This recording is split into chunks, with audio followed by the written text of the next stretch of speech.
I'm Tom Howard, you're watching FHM.com. Society has collapsed. There is no water, there is no electricity. Cities are carnage, people are looting the supermarkets and fighting each other for all the leftovers of food. It's a bit like Glasgow. So we're here in the countryside to learn some survival techniques from some survival experts so that we don't perish. And from Neil Strauss, the author of the new book Emergency, this book will save your life, but we've got to be fairly swift. My name is Glyn David. I work for a company called True Way Survival, and we train all types of people all over the world in a variety of survival and emergency preparedness scenarios.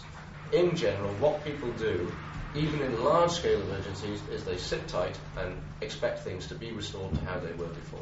If they're not after a certain amount of time, the chances are they will continue to do nothing until eventually they try to do something, but it's too late.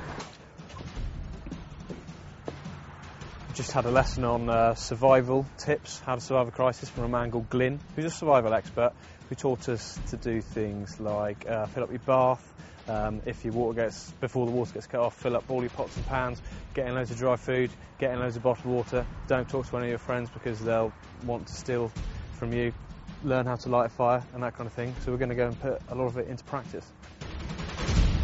We set a challenge by Glyn, the survival man. And we have to make a fire from this, and also this. So, you've just written a book, Emergency, this book will save your life, right, which is quite a leap from your other books about the pickup scene and the porn star stuff. What made you go from that to this? Yeah. I think on the surface it seems like a leap, but when you think about it, they're both really just books about fears. One is the fear of approaching women, the other one's the fear of dying, which to some guys are kind of the same thing. What's the most extreme step you've ever seen anyone take to prepare for this kind of disaster? Yeah, the guys who own Walmart, like the Waltons, they actually have like a bunker with like a helicopter, like in Arizona or something, they have like a bunker with like a helicopter on top of it that's like fully stocked. Do people tell you that you're just being paranoid?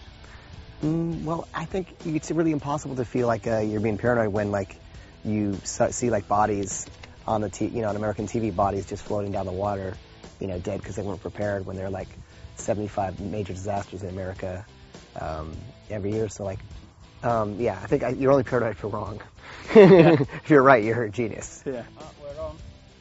So before you start firing, I'll put some more of the bird. We can cook stuff. For that, I love my little fire. How would you deal with say, a zombie situation? Zombies, supposedly, they're not very good climbers. So I think like a good house on stilts will protect you from the zombies. Are there people? And also, I suppose, I guess you want a shotgun, because I think you're supposed to blow their brains out, right? Yeah, because a zombie can't kill you with a hug. Exactly.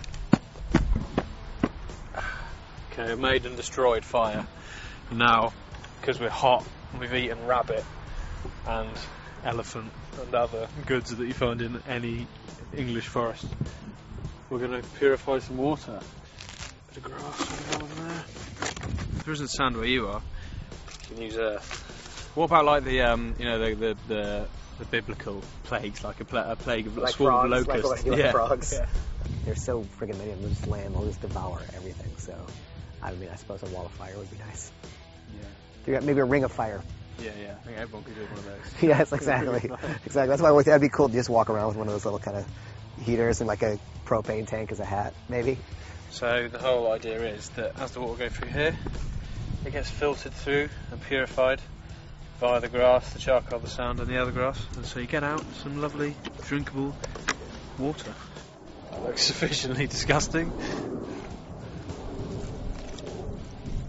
So we're going to have to put a few bottles of water through this because, as you can see, it's not exactly clear yet. But look.